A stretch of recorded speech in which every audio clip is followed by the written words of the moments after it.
कि एक बार राधा रानी जब छोटी सी थी तो किशोरी जी का मन किया कि मैया सब गोपियां दही बेचने के लिए, माखन बेचने के लिए जाती है, आज मुझे भी जाना है।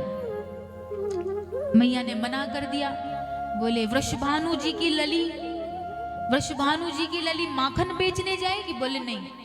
किशोरी जी जोर जोर से रोने लगी। बोले ललिता जावे, विशाखा जावे, सब जावे तो मैं भी जाऊंगी। बहुत रोई किशोरी जी। तो वृषभानु जी आए और वृषभानु जी ने कहा कि क्या हुआ, क्यों नहीं जाने, क्यों रो रही है लाली?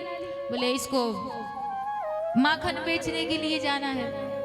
तो वृषभानु जी ने छोटी सी मटकी बनाई और मटकी बना करके किशोरी जी को दे दी और कहा इच्छा है जाने की तो जाने दो।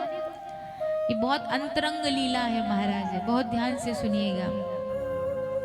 तो जैसे किशोरी जी को मटकी दी, ललिता विशाखा के साथ में किशोरी जी आई सबसे पहले नंद गांव में।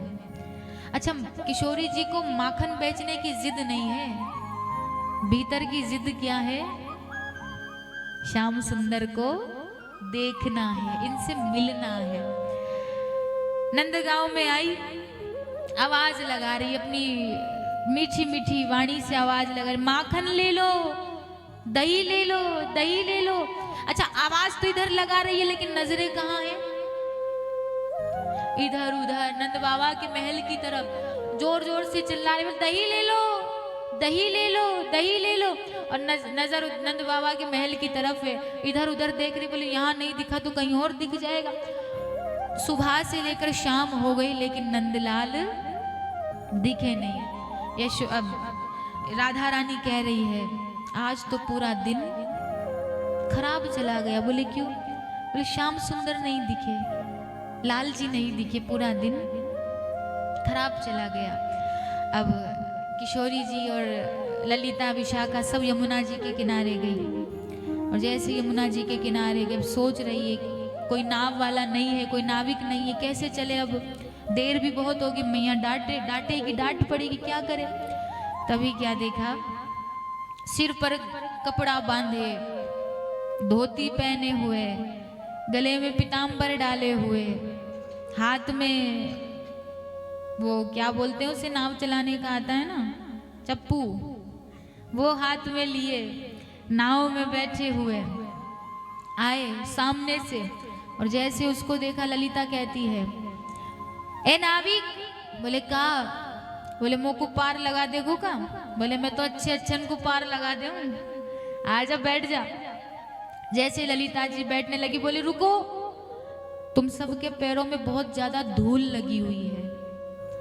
तो भैया हमारी नाव एकदम साफ सुथरी है, तुम्हारी धूल की वजह से कहीं मेरी नाव गंदी ना हो जाए, मैं खराब ना हो जाए, मैं इसलिए सब अपने अपने पैर धो लो। सबने अपने चरण धो लिए, श्री जी ने भी चरण धो लिए। लेकिन जैसे ही बैठने लगे बोले ऐसे धोते हैं क्या चरण? देखो अभी भी आधी आधी धूल तो लग रही है, ऐसे नहीं धोते। तो बोले कैसे धोते हैं? तो कन्हैया कह रहे मैं बताता हूँ कि चरण कैसे धोते हैं। श्री जी से कहा इधर आओ। श्री जी को पास में बुलाया, बैठाया, जल भर करके लाए और श्री श्याम सुंदर किशोरी जी के चरणों में बैठे बैठे श्याम सुंदर किशोरी जी के चरण धो रहे हैं। चरणों में बैठे बैठे चरण धोते जा रहे, धोते जा रहे। अच्छा, धोते धोते क्या हुआ? बोले चरण धोते धोते श्याम सुंदर के नेत्रों से अश्रु बहे और अश्रु जैसे श्री जी के चरणों में गिरे, श्री जी को शक तो हुआ, स्पर्श से समझ गई। बोले ये स्पर्श तो मेरे श्याम सुंदर के जैसा लग रहा है। चरण धोए, ललित धोते जा रहे, रुक नहीं रहे। ललिता कह रही अरे धोते ही जाएगो का, उठ तो सही, हम समझ गए कैसे धोवे।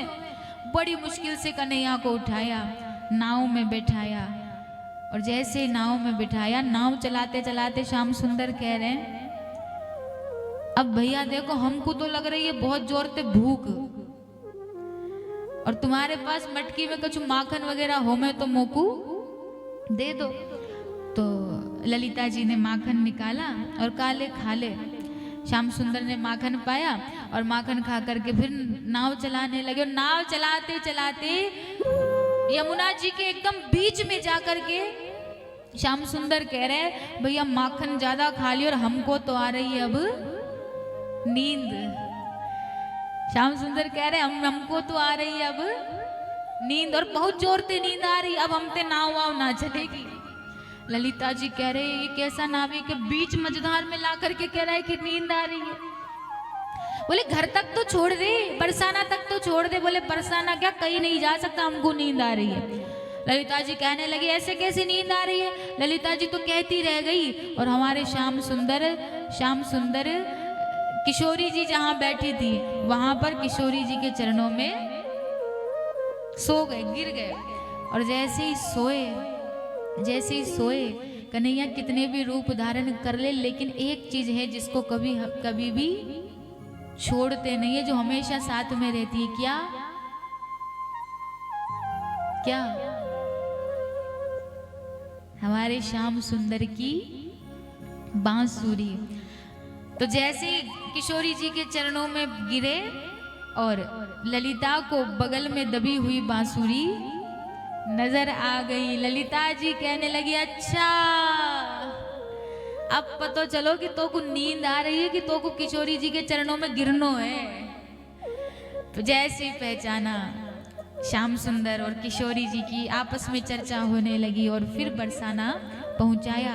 और किशोरी जी ने जाते जाते कहा बोले आज तो देर कर दी पर अगली बार देर मत करना। तो ऐसी लीलाएं भगवान किशोरी जी के संग करते हैं।